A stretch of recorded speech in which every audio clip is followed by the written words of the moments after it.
Are you all good? Okay.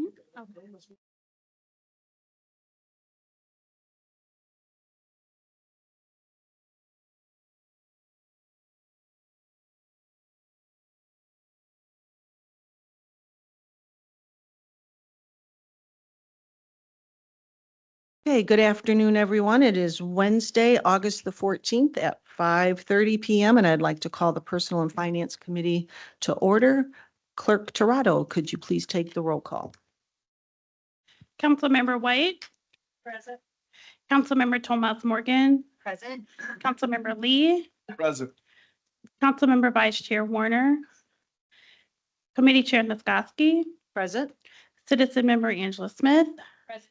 Citizen Member Ross Steele. 6 present. Thank you. And Clerk Torado, I believe you have some comments you would like to make before we begin the meeting.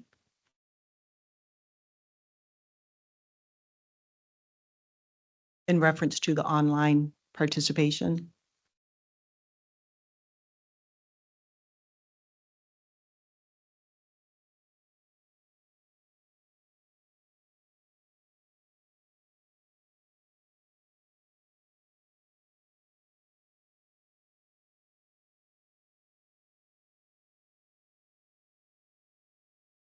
Good afternoon, members of the public. For audio quality, we will be muting everyone not speaking by default to maintain good audio quality for council members and yourselves. If you would like to speak during the meeting, please submit your requests in the chat. Directions to do so will be listed in the chat. We ask that you provide your full name and address, as these are required for speaking at in-person council meetings. If you would like to be called on during the meeting to provide public input, please insert the following to the chat and you will be called on during the relevant time for public input. My name is, full name, I live at address, and would like to speak on, for, against any item. You will then be given 5 minutes to speak. Please be sure to unmute yourself prior to giving your remarks. Thank you. Okay, thank you so much, Clerk Torado. I would like to begin by just offering a few words to the public who may not be informed about the budget process. This is the first of 10 meetings for the 2025 budget. The next meeting is August the 21st at 5:30 PM. It is the council's job to pass the budget based on all presentations, information received, and feedback from the residents. This means that the adopted budget may be different than the originally proposed budget. The council cannot increase the budget, fund programs, or create expense items for any city projects, but we can decrease the budget. After the presentation is presented this evening, council members can ask 2 questions. It will then be open up to the public, and they can each have 2 questions from the public. If there are additional questions from council members or the public, please submit the questions to Clerk Torado, who will direct those questions to our city controller, and will also place those responses on the website as well as to our council members. Clerk Torado will also ensure that it is placed in the budget folder so that residents can access that information. After the public portion is completed, council members can make an additional statement, and the time allotted for the public portion of the meeting may not exceed the time of the presentation. Please keep your questions germane to the presentation and maintain a decorum that is respectful to everyone. A maximum of 5 minutes is allotted for each question. So at this time, I would like to introduce Mayor James Mueller to get us started for this evening's meeting. Thank you so much. Thank you, Chairperson Sheila Niskoski. Thank you, Common Council. We're already here. It's hard to believe. Feels like budget season comes around quicker each and every year. But this is the beginning of the public portion, but the city team has been hard at work crunching ideas and numbers for several weeks now to get us to where we are today. This is a particular year, as we'll mention in a moment, where we have a number of choices to make, and that's something that we look forward to going through together, working with the council, working with the public to figure out exactly what are the best choices, how to fine tune this budget to be both sustainable as well as hit the mark in terms of priorities for our residents. So our strategic priorities have not changed. Still strong neighborhood, safe community for everyone. Make sure that we're investing in robust, sustainable infrastructure for long-term growth and vitality, equitable access to opportunity so that all may share in our growth and youth and workforce development as we see jobs coming down and we get more employment here. Need to make sure that our residents are able to take advantage of these opportunities and be able to thrive in their life. So want to give a little bit of the context that we enter into this budget season. The macro economy, the roller coaster that we've seen over the past few years, thankfully, it has stabilized. Inflation just today or yesterday is below 3% for the first time in 3 years. So prices have stabilized, but it's not like prices are going to go down. So all of the inflation that we've encountered over the last 3 years, those prices are still much higher today than they were just three years ago. The forecast for the economy going forward, we expect continued growth, maybe not the fastest growing economy that we've seen in previous times, but nevertheless steady growth going forward. And there's thoughts that there will be lower interest rates as the Fed meets in September and beyond to change that environment. In terms of both inflation rose at a fast rate, but interest rates also have risen very sharply over the last couple of years. Competitive wages continue to climb faster than our revenue growth. That's just a reality of how public funds in terms of the income taxes that grows at roughly the rate of wage increase. But property taxes, even though we've all seen increases in property taxes, they don't rise at the same rates or the same speed as we've seen with wages. The city financial position, we've got growing growing revenue from the income tax and property tax that I just mentioned and other sources, as well as we started with healthier reserves. So we're starting off in a strong position, but we need to grow into the budget. We talked about this last year and the year before, that this is a budget that is not sustainable to continue growing over time, but we need to allow the revenue increases to catch up and make sure that we have that sustainable budget going forward. The structural deficit that we inherited coming into this year, if you remember, it was over $15 million for 2024. Obviously, that we can't continue at that level of structural deficit. So that does make new ongoing expenditures unsustainable. Now, if it's one-time costs, that's one thing because we do have healthy reserves and those are things we can consider. But when we look to the future, we need to make sure that we have a sustainable budget. And then another important piece is what makes budgeting especially difficult. We can't predict the revenue exactly. We can't predict the expenditures exactly.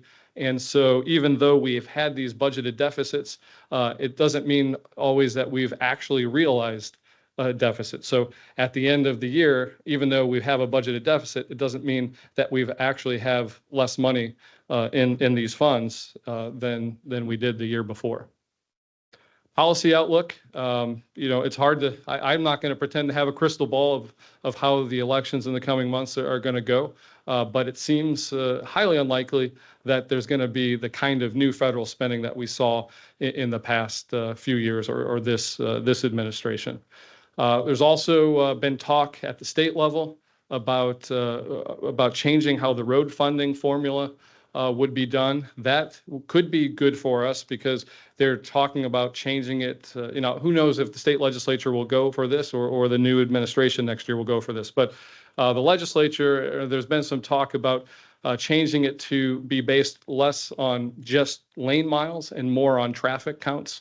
And so this would obviously help cities like South Bend versus rural areas that maybe have a lot of lane miles, but not as much traffic. So, and road funding or the lack thereof from the state and federal sources is a big reason that drives our structural deficit.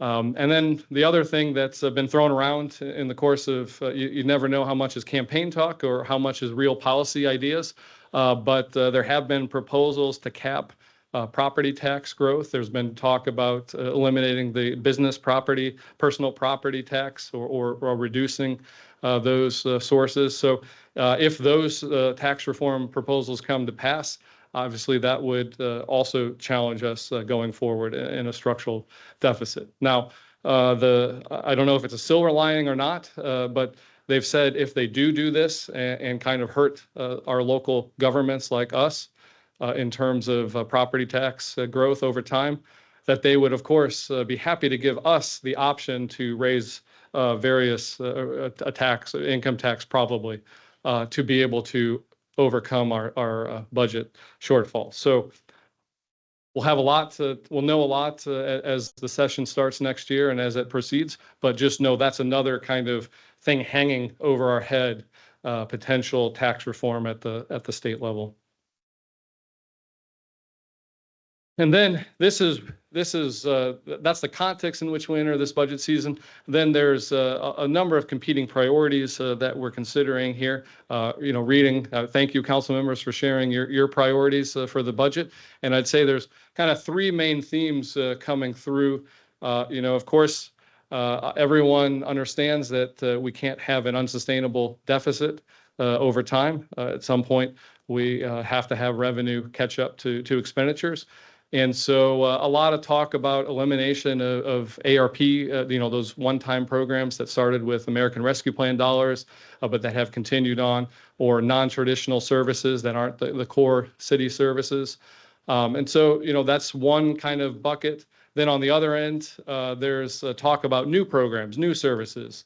And then there was also talk about focusing on, these the basic city services. And again, thinking about reducing the new, but not new this year, but new in the last couple of years that came out of the American Rescue Plan dollars.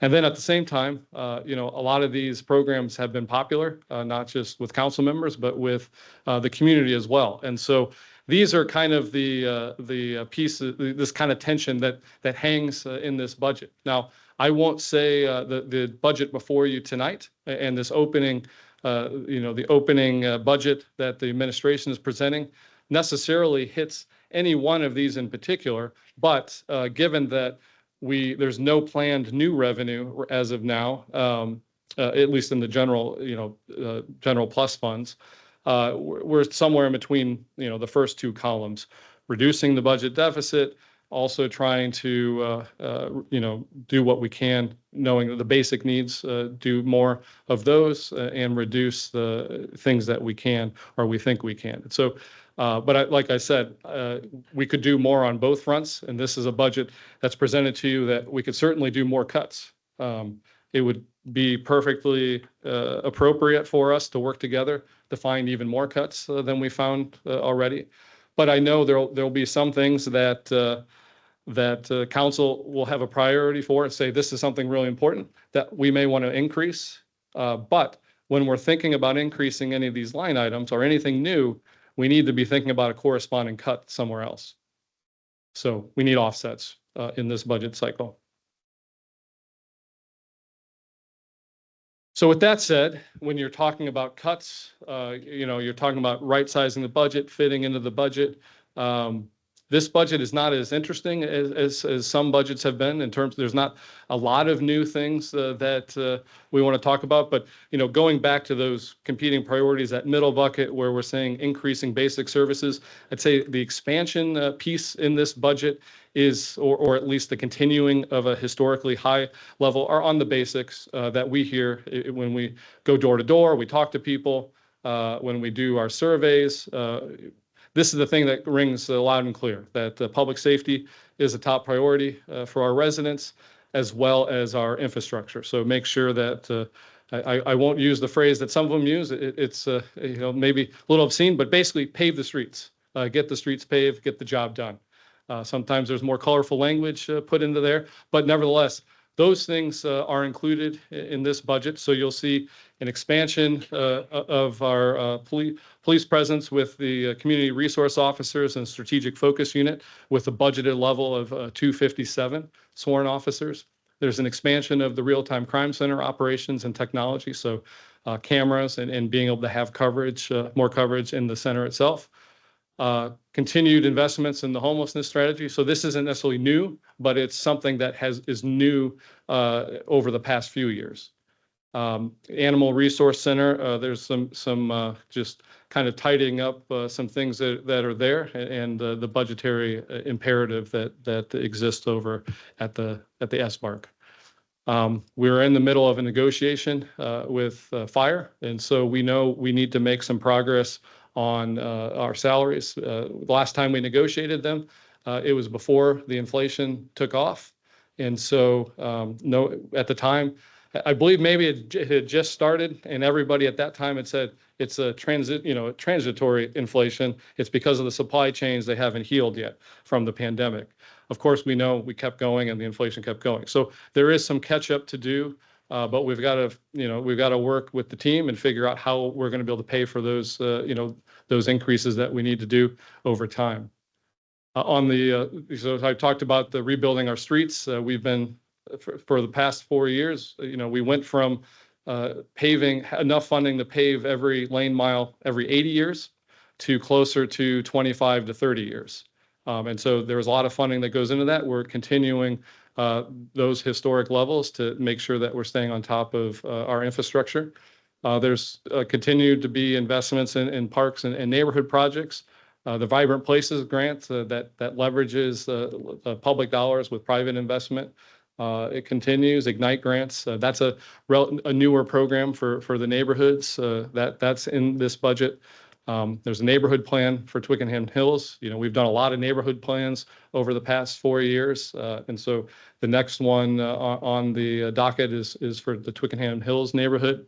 The new Dream Center is going to open up next year. So ensuring that we have the staffing and programming and operational needs for the Dream Center, and then continued support for our all the above housing strategy. We're a growing city, and we can't build housing fast enough, and we need housing of all types, affordable, market rate, everything in between. We continue to make sure that we're leveraging our best practices in innovation technology. We've continued investments in our climate action plan.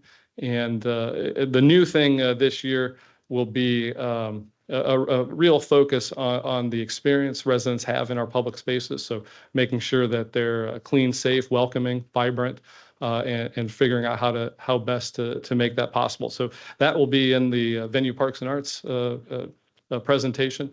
But that's one of the things that we would say is new this year. So those are the highlights, and now I'll turn it over to City Controller Kyle Willis to get into the numbers, which I know excite everybody.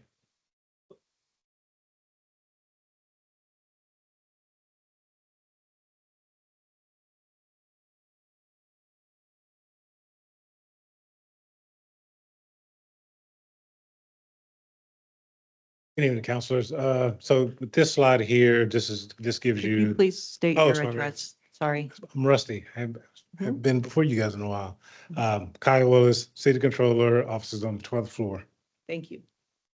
As I was saying, so this snapshot gives a pretty good overview of the fund balances that we have here at the city, the reserve requirements, and then also to see where how much of the fund balance we would need to spend down before we would get into the reserve. So starting with the general fund, we project to be about a little over 100 million at a year end. The reserve requirement here is 50% of annual operating expenses. So that would be about 54.4 million. So just to get down to that fund balance, we would need to spend down about 46 million in fund balance to get there. And then we have our local income tax funds, public safety and economic development. These also help support the general fund expenditures.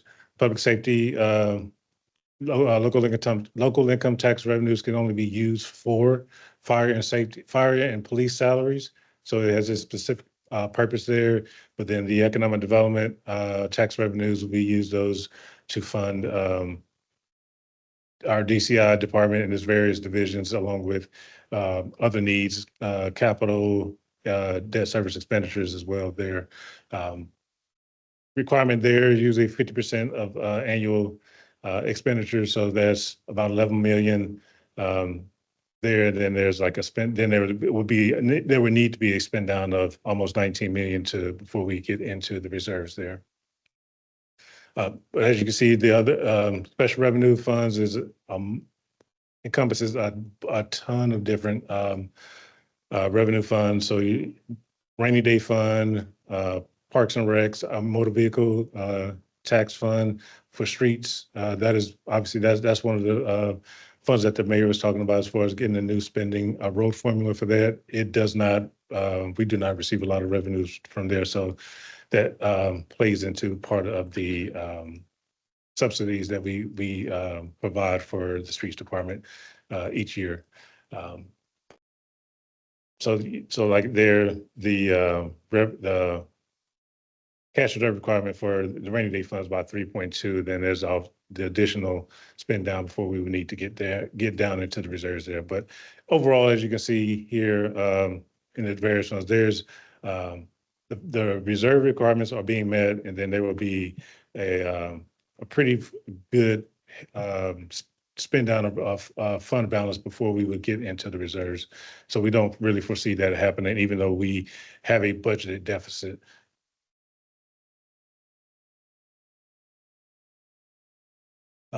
Projected 2025 revenues, I won't go through each line item here, but we do expect increase in in our property tax revenues for general fund and Parks and Recreational Fund. Local income taxes, we are anticipating an increase there, but we have not received the information from the state. So that is a revenue projection that we will adjust once we receive that information later on throughout this budget process. Change charges for services are being maintained at pretty much the current level. It's just a very slight dip for 2025. A couple of the revenues that I will bring to your attention are reductions in donations, pretty significant there. I think in previous years, at least the last 1 or 2 years, donations were up to help support the MLK Dream Center. So I just don't think that we're going to continue to receive those donations going forward. There is slight dip in our share revenue. So those are revenues that we receive from the state and the county, but nothing real drastic there. But obviously a slight decline there either way. And then debt proceeds, we are we're receiving a lower amount of debt proceeds there, just not issuing debt. The amount of debt that we've issued over the last couple of years. So that's a slight decline, but from the previous year.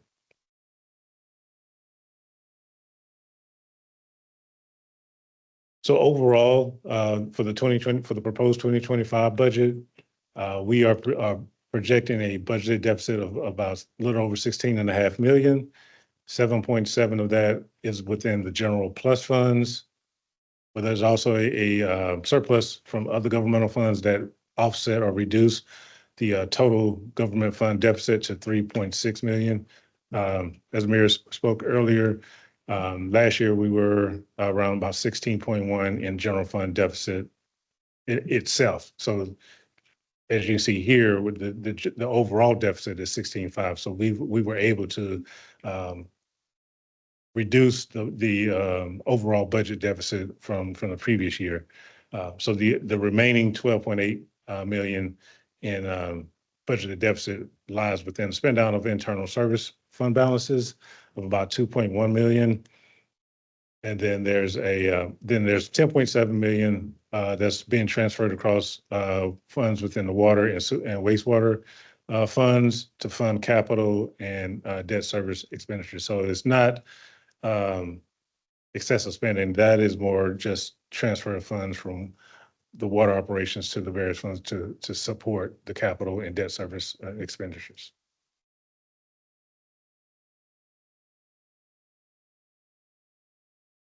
This slide here just gives you a little context or detail for what was driving the general fund deficit. As I mentioned earlier, we subsidized the streets department due to very low revenue received from the state. And then the capital needs that go along with that. And then we also subsidize parks operations. Parks does receive its distribution of property tax revenues, but as big as the Parks Department is, it's not enough to sustain it. It's not enough to be self-sustained. So we do subsidize the shortfall in revenues from the park operations from the general fund and local income tax funds as well. Other items that help drive that are driving the deficit are expenditures from the real-time crime center, and additional cameras for the fire department and to be installed at the fire department and across at various city parks here in our city of South Bend. Also, increased operating costs due to inflation, as the mayor spoke earlier. And then also increased salaries and wages, not only just from non-bargaining, but other bargaining units as well. So what also continues to drive that the budgeted deficit that we face each year. And then below that is just like a little general fund history snapshot. So this picture here kind of gives you an idea where we may budget for a deficit. We don't always realize that deficit. So as you can see in 22, there was a little over $6 million deficit. End of the year, we ended up with a 2.7 million surplus. 23, we had a $13 million budget deficit and then ended up with a $9.28 million surplus. And then currently at mid-year this year, although we have a budgeted deficit of 16.1 million, we have a surplus at mid-year of 5.2. But this year, a lot of that surplus is driven from not having spent down revenue, not revenues, but not having expended funds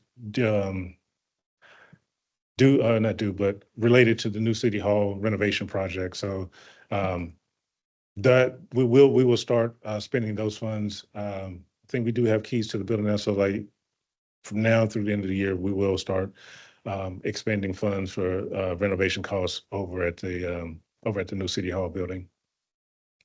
But also just to explain at some of the reasons behind the surpluses over the last couple of years is actual revenues came in higher than what we budgeted. A case in point is in our local income tax revenues, a lot of times it has been practiced not to budget for the supplemental local income tax distribution that we receive from the state each year. So we would only budget the amount we receive monthly, and then anything else on top of that would be just like a bonus. So that also played into part of the reasons for surpluses in those years. But also another way that we budget, especially in our budgets, a good 70, I'll say even 75% of our budget are made up of salaries and wages, and we budget each employee at their max cap. But not everybody, not everyone's salary is at the max cap. So we're going to have some cost savings in that area each year, just because not everybody, as I said, not everybody gets paid at their max cap, but also not every department even spends 100% of their budget. So that also has savings that we realize at year end. And like recently, when I looked at some of the financials, there were, some departments, they're spending roughly somewhere between 70 and 75. Others may spend a little higher, but there's just, sometimes we can't spend the entire budget. So whatever, some of the budget that doesn't get spent that year gets encumbered or rolled over into the following year.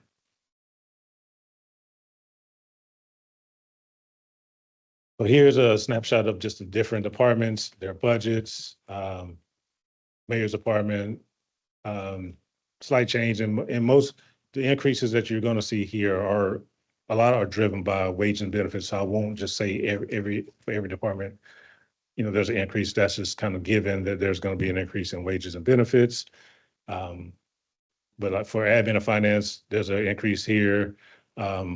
There's increase from debt service from new bond issues that we issued this year that payments will start taking place. Debt service payments will start taking place next year. There's some increase in repairs and maintenance. And then there's also within our department, our self-insured our self-insured funds that cover our health insurance costs. There's some slight increases there as well. So there's a combination of things that drove the increase in the admin and finance department. And with the healthcare costs, that's not something where we can really, I would say we can really cut. We're kind of at the mercy of the market and what it costs to provide those services for the city employees. Legal department, pretty flat. Just obviously, I said that increase is more just wages and benefits. Public works, the increase we see here is not additional, increased capital and repairs and maintenance over there in their various departments. Innovation and technology, see an increase from 24 to 25, being driven by technology needs that are spread across the city enterprise. So as departments need more either computers, technology, and just various equipment that will be overseen by the IT department, that drives the increase on their budget. So it's not just them alone, and not just innovation and technology alone. It is, the needs that are spread across the entire city.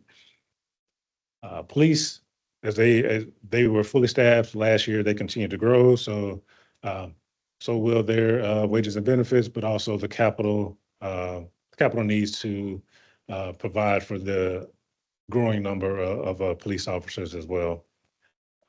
Fire budget is pretty flat for this year, but we have not completed negotiations. We're actually just starting negotiations with the fire department. So right now, the increase on their wages and benefits is really to be determined. So we just have a placeholder in their budget to maintain that for now, but it will get updated once the new contract is agreed upon.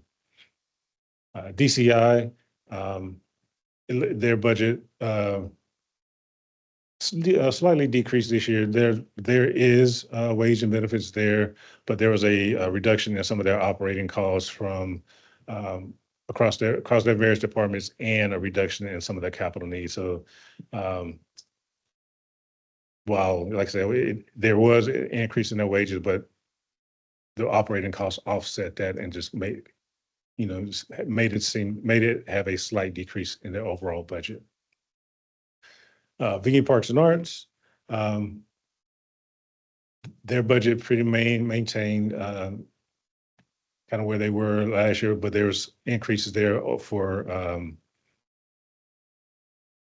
wages and benefits again, but also other personnel costs that lie within parking garage operations, their parking enforcement, and the Century Center event operations. So there are some increased personnel expenses there that's driving the increase there.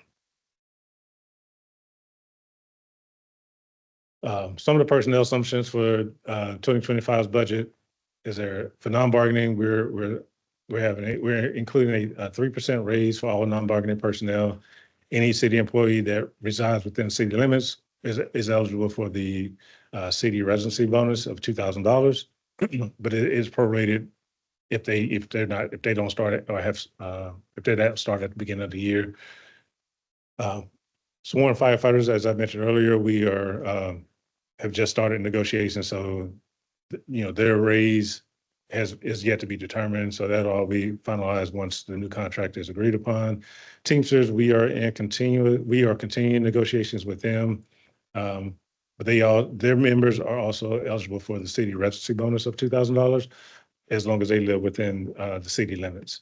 And for sworn police officers, their increase for 2025 is 4.25%. That is per their current contract.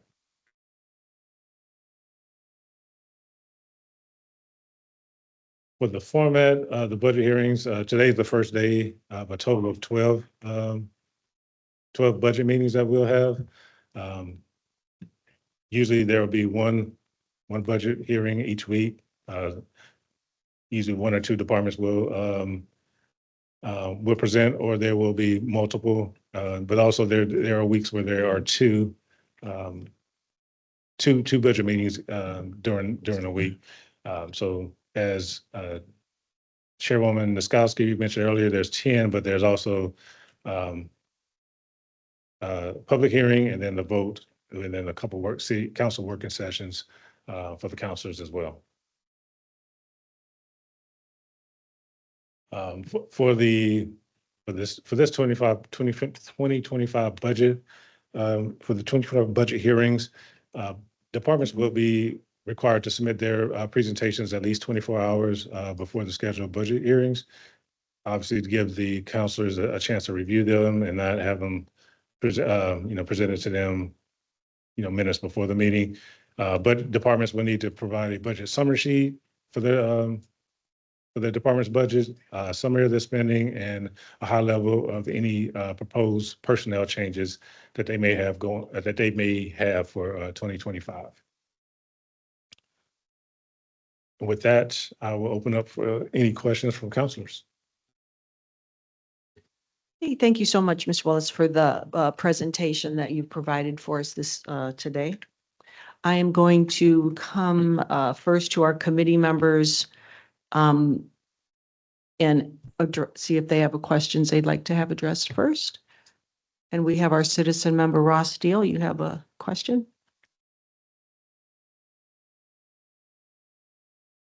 Thank you. So I understand that deficits are moving targets. In fact, budgets are moving targets. But what is the plan in terms of a time goal for eliminating the budget of the deficit? Can't say there's actually, a time frame on that. The issue that we run into is like with the streets, if there's just not enough revenue there to fund the streets department. So that's when we have to step in. So I don't think there's a time I could put on it, because just due to the fact where if we don't subsidize the streets department, we're not going to be able to keep the roads and in good shape, for the city, and same with parks. It doesn't generate enough revenues to be self-sustaining. So it's one of those areas where either we can not subsidize, but we're going to lose services, not provide those services to the city.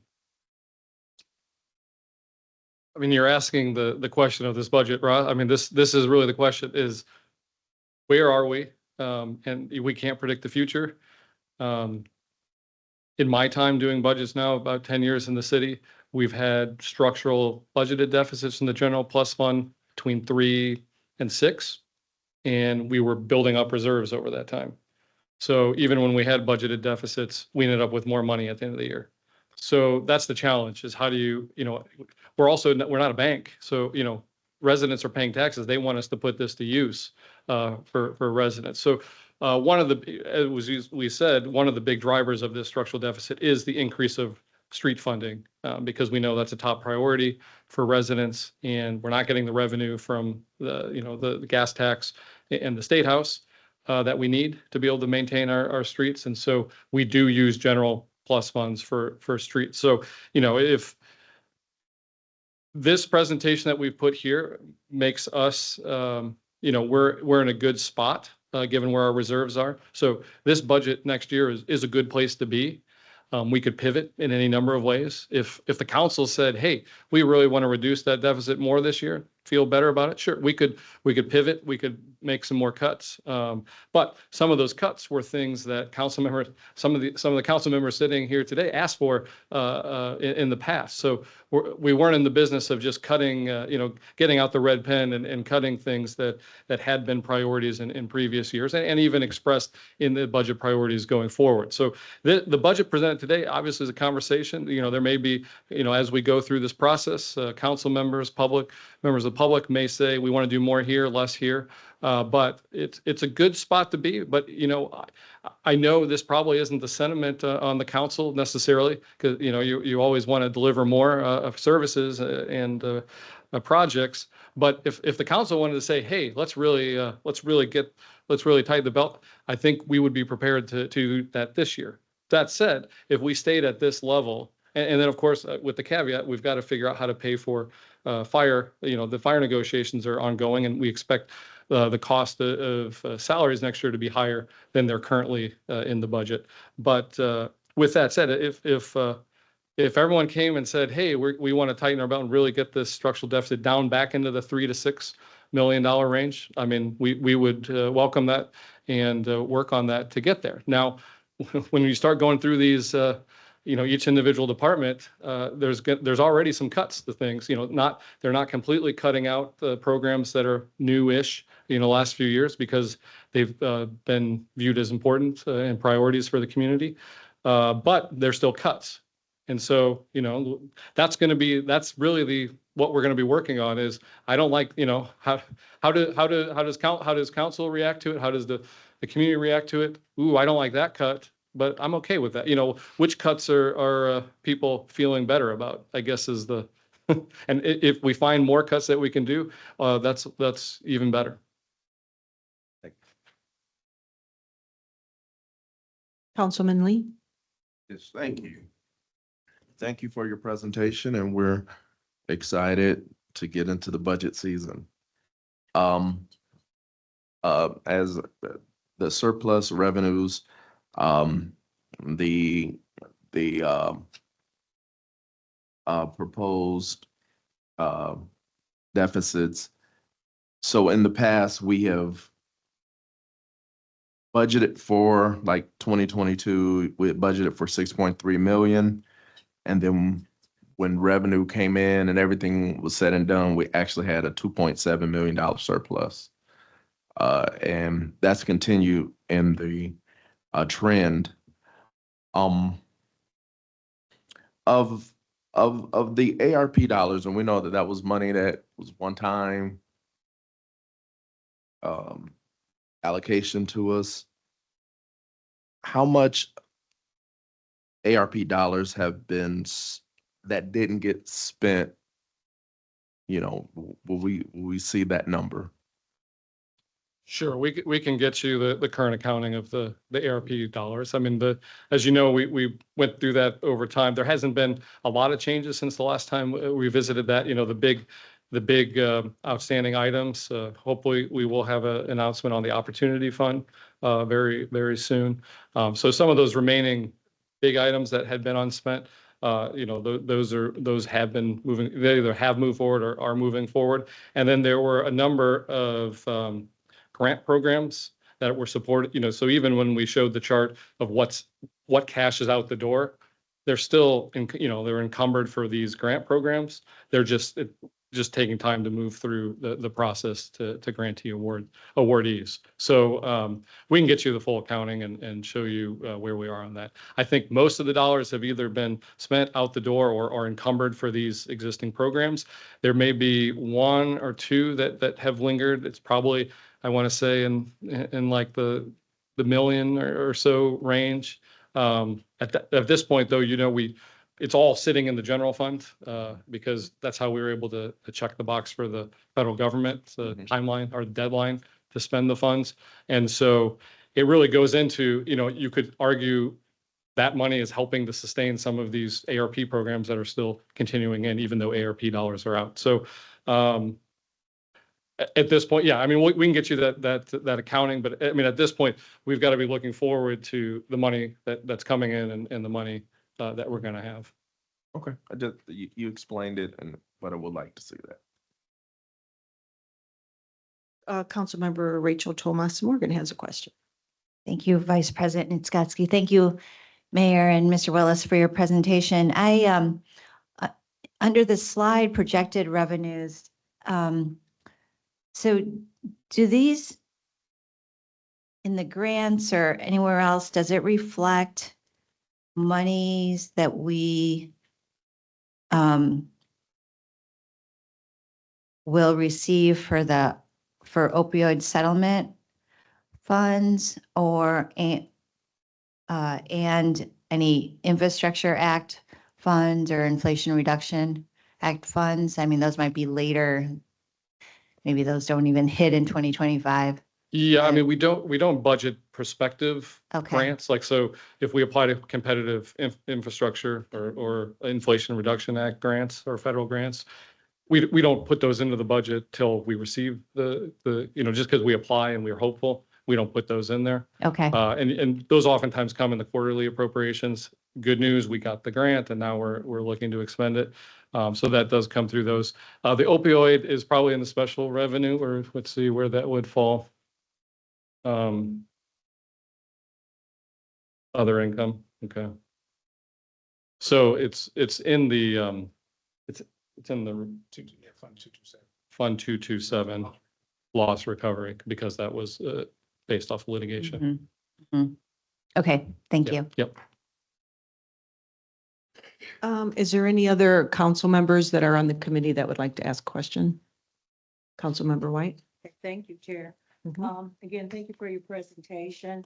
I just have two questions. The first of which deals with the rainy day fund. Have we tapped into that? Because I see that it's quite a lot of monies, and I think that's why they call it the rainy day funds. But those funds are just set aside just in case.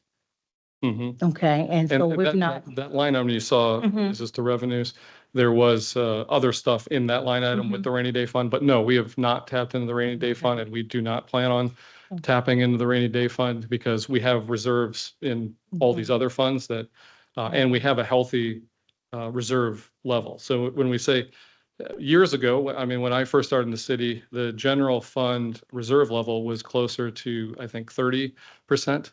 And as our reserves increased over time, we increased it to 50%. Now, for two reasons. When we went out to bond rating agencies, they really looked at our reserve levels when they were looking at our bond rating for our bonds. And so that's one reason why we had adjusted that a number of years ago. But 50% is a good threshold. And a lot of organizations would use that 50% reserve of your operating expenditures for the year. So between the fact that we have a good reserve threshold set and we have cash above that level, the rainy day fund is like the last thing you would tap. And if we're getting there, we're going to be talking about a lot of, I mean, if we're getting into those conversations, we'd be talking about a lot of cuts, immediately. That's good. And we're still drawing interest off those funds. Yeah, that's the double side of That's it, right, right? yeah. Interest rates are going to go down. Mhm. So if we issue debt, that's good news for us. But bad news is our reserves will get Yeah. less return. Okay. And looking at the proposed 2025 budget, are we looking at any additional new positions?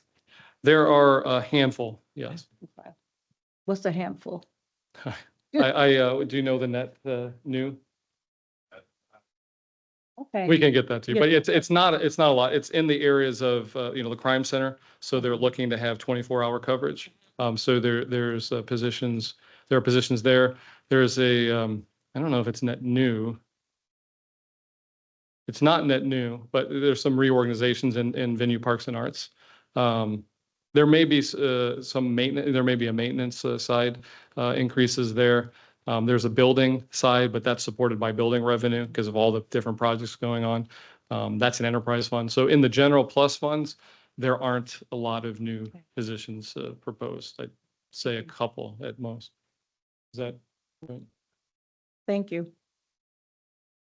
Angela Smith, do you have any questions? I believe you're the last committee member, if you'd like to ask one. One of the questions I have has to do with the new city hall, when that will take place and how we're incorporating that into the future budget and this budget, anything we need to be thinking about as we move into 2025. Yeah, so that's good question. It's the city hall budget is not in this budget for a number of reasons. One, there are encumbered funds from 2022, from when so the dollars that we had appropriated to purchase the building and renovate it, those dollars are moving forward to do the main renovations. There are some IT expenses that we, had not calculated as part of that originally before we bought the building. So those actually, we need those dollars before next year's budget. So that's something we're looking at in the third quarter appropriations.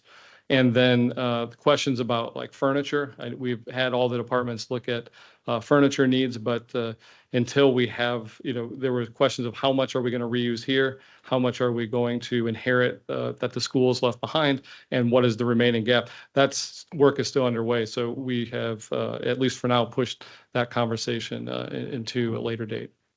So will changes in personnel, like for instance, we share maintenance and security and stuff right now with the county. Will that come in 2026? I believe that's in the budget. So the operating costs of the new city hall that are more predictable, those I believe are in there. But the one-time costs, like the INT that needs to be invested before next year, and the furniture that we still don't have a full picture of what the needs are going to be. Those are the kind of the final two pieces of needs.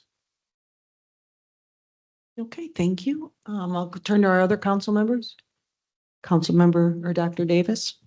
Thank you, Chair Nagowski.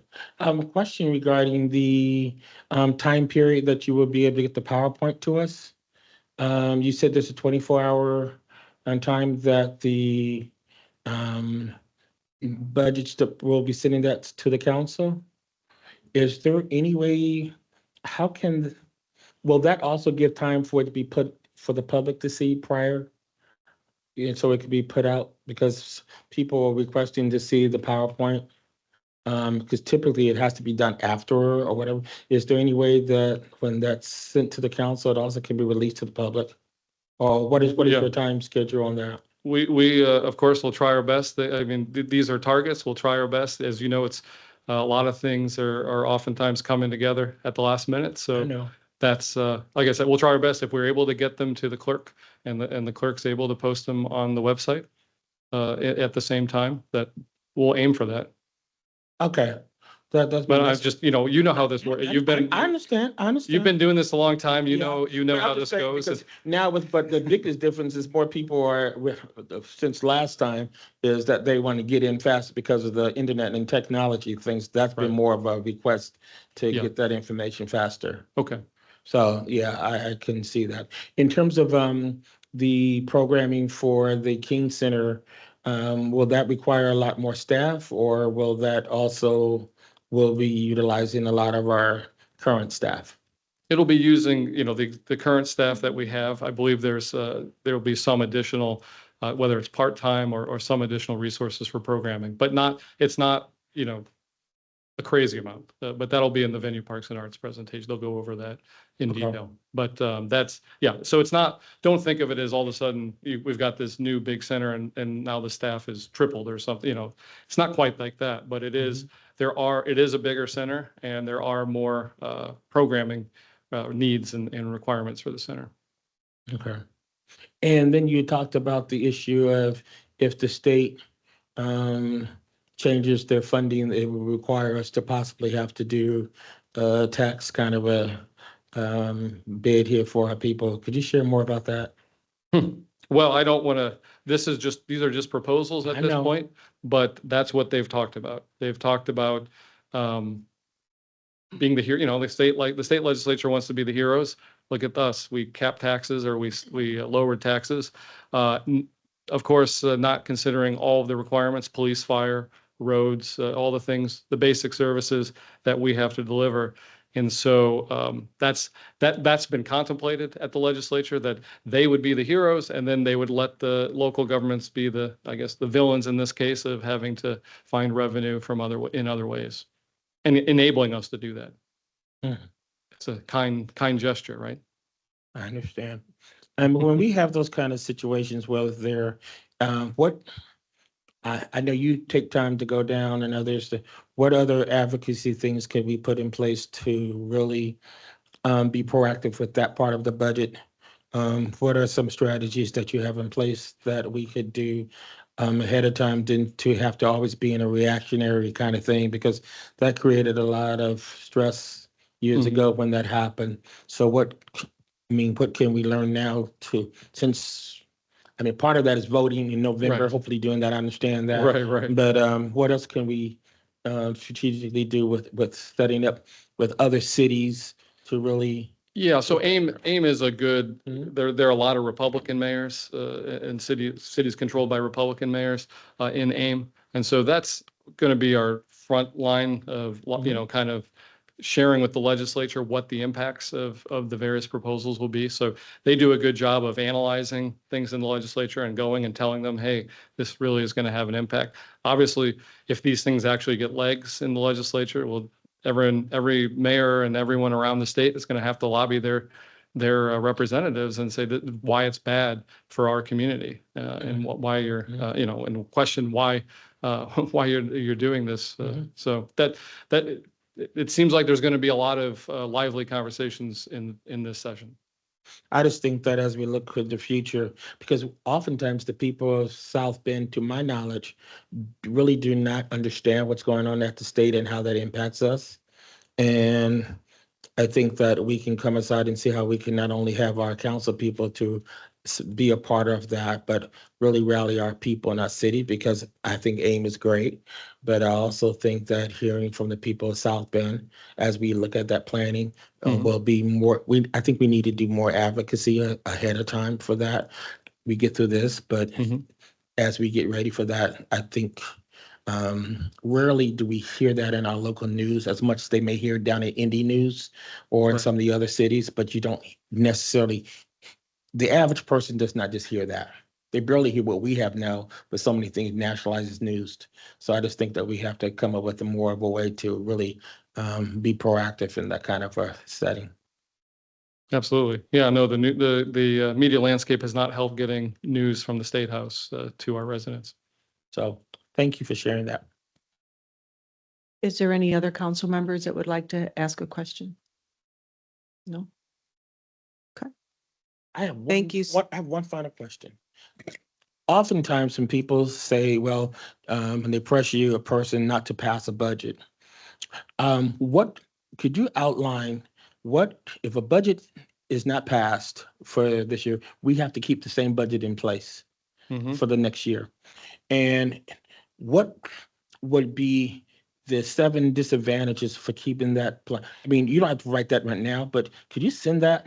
Because that's excellent for me to know. When people say to me, you just need to vote down this budget, okay? Mhm. What would be the 7 disadvantages for voting down a budget like that and for doing the, in that way, it's good for coming from you to help be able to advocate why we definitely need to vote for this kind of budget. What's so different about this budget? 7 key things about the 2024 budget that's going into 25 versus now. So this current budget does not stay in place for next year. You see what I'm saying? Sure. Yeah. And so if you could, think about it, reflect on, I don't need to know all right now, but to some key talking points that you can actually give us. I had covered the city like you and then others for different districts. What's the key reason why, as a council person, we need to vote for the 2020, this budget and not just keep last year's budget in place? Sure. We'd be happy to compile that. We'll be happy to make the pitch deck for you. I appreciate it. Thank you. Okay, I do not believe anybody else has any questions. No? No? Okay, thank you so much. We are going to open it up to see if there's any questions from the public. Thank you so much, Mayor and Controller, Mr. Kyle Willis. So if there is anyone here that would like to ask a question, please, you have 2 questions you can ask. And if you could state your name and address for the record, please. And I Don believe- Foster. Oh, And sorry. I'm sorry, I believe that it's 5 minutes, Mr. Palmer. All right, thank you. Don Foster, 132 Chapin Street, South Bend. I do appreciate what the mayor has said in the opening of this, and I know it's not easy when you talk about trying to cut a budget and do this. I'm a business owner myself for over 30 years, so I realize what that's like every year trying to do the things that we do. And we do appreciate the service of the police and the firemen and all the stuff that they do. They put their lives in harm's way, and getting them paid more, I totally get that. And I've shared with you guys before, doing a budget that you guys cover, I think all of you guys should be making more money than what you do for the things that you have. One of the things I wanted to ask and talk a little bit about was, my first question was, I had always thought that we were at 417 million. I didn't realize that the 224 amended budget, is up to 432 plus, $1 million. But at the same time, I realize, it's hard, like the mayor said, it's to be exact on everything because it's always moving, right? The targets sometimes we're at are always moving. But one of the things I wanted to bring up, and don't hold me to it, I wasn't planning on talking today, so I'll share some things with you. But basically, the size of South Bend territory-wise, we're at 103,000 people, give or take a few. And if you look and compare, and we're the fourth largest city, but if you look and compare us to a city like Fort Wayne, it's probably 260,000 plus. That's a lot more people than we have, and their budget, their city budget, is around 230 million plus. We're almost, 432, we're at $200 million more than the city of Fort Wayne that has a much bigger territory than we do. So that'd be my first question, would be that. And included in that, I guess, first question is, if you took Mishawaka, and it's about half the size of us as far as population. There, I think, in top of my head, I think they're around 71 million with 53,000 people. But if you take Mishawaka and you take Elkhart and you take Fort Wayne and you add the three together, South Bend is more than all three of those cities combined. That's a lot of money. That's a lot of pressure on everybody. And I understand we need the roads and the sidewalks, and I know how difficult it is. And when you talk about, Dr. Charles, you talked about, or Dr. Davis, you talked about that, questions of, well, why would you vote down a budget like this? It's, I can actually answer those questions for the mayor, because one of the things that the mayor's advantage is, and I'm sure it's not easy the way it is, he's going from 432 to 407. So one of the main answers to that question would be is, we don't want to stay with 432, right? He's already mentioned it's hard to sustain, and I imagine it is. So those are the things that I guess I question is why we have such an extensively high budget compared to everybody else. Thank you.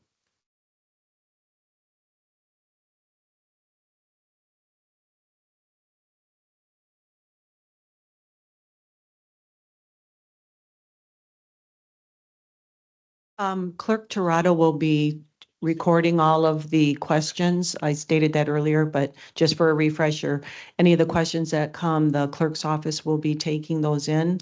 They will make sure that they get to the city controller or the appropriate department person or persons, into which when that reply comes back, she will also be posting that in the budget folder we have, as well as on the website for how those are answered. Okay, yes, Logan Foster, 1138 College Street. Well, also kind of following the previous comments, I guess my question would be, why is our budget so high? And why would we ever have a budget deficit when you just heard what Mr. Foster said? Especially when we compare ourselves to the previous cities. So right now we're looking at a $423.4 million budget with a projected deficit of $16.5 million. And we have 103,000 residents. But when we compare ourselves to a city like Fort Wayne, who has a $235 million budget with 368,000 people, their spending per capita is about $890 per person. When the city of South Bend, we're spending about $4,000 a person. So when the mayor just made his comments and said, you know, the state is kind of making us the villain and they want to be the superhero. No, there's a lot of money to be cut here because other cities are doing this. And I think that it's disingenuous when the city says that the state is being the villain and we're being the heroes. Because if we look at Mishawaka at $71 million or Elkhart's $118 million, we're now going to surpass all these other cities. You know, we should be dropping our budget, not by $8 million, not by $10 million. Should we go down this year, this 2025? Should we be down to, my question to the mayor, should our budget for 2025, should we be down to $300 million? Should we go down from 423 to $300 million? We need substantial cuts because you guys aren't paying for it. We're paying for it. And when you guys say, well, yeah, we'll get money from the state. Where do you think that money from the state comes from? That comes from us. Where do you think the money from the federal government comes from? That comes from us. And I do appreciate the other counselors that are here tonight, the 7 of you. I understand that all of you did not have to be here, but I do appreciate that you guys did take the time to come here to listen to the comments. But we need substantial cuts. And that's what I'm going to say tonight. And I would like an explanation for why we, the city of South Bend, is outspending the 3 of our neighbors, because that doesn't make a lot of sense to us. Okay, thank you for your comments. Is there anyone else here that would like to speak? I do not see anyone from the public or online wishing to speak. Mayor Mueller, would you like to? Sure. Just a high level, we'll of course get the written responses to you, but at a high level, the city budget, you want to compare apples to apples when you go from city to city.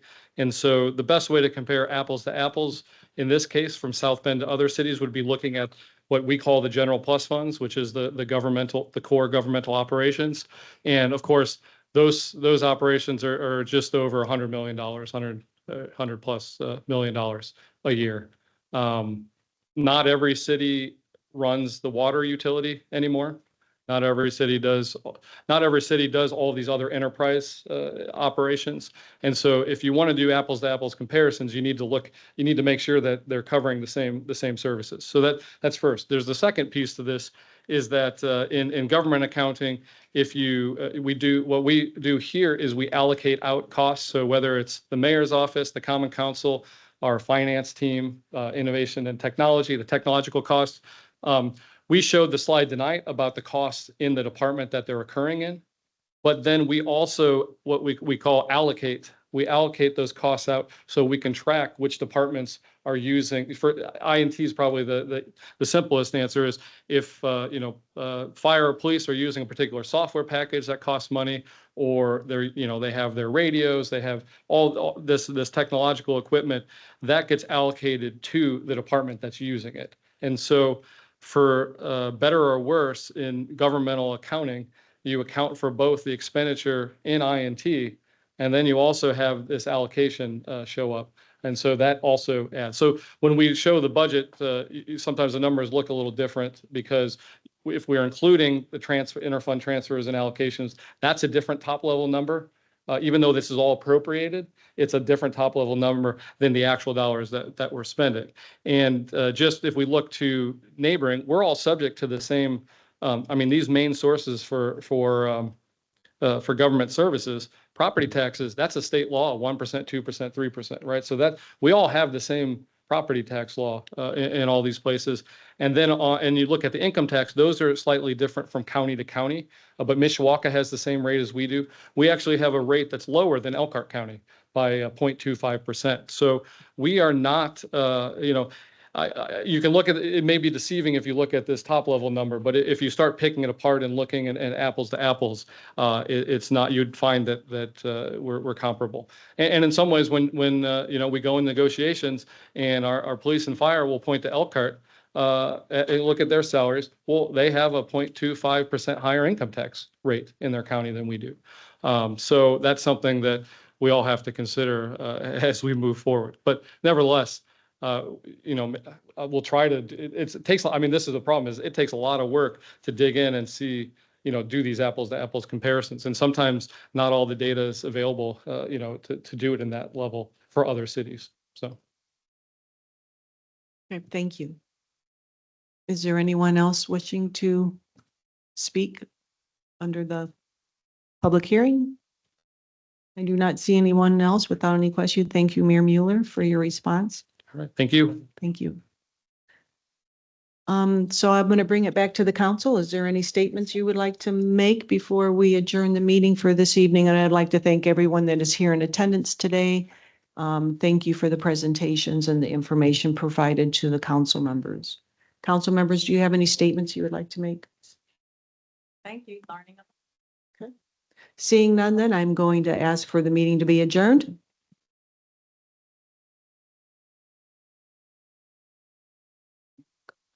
Thank you, everyone, for coming. The meeting is adjourned.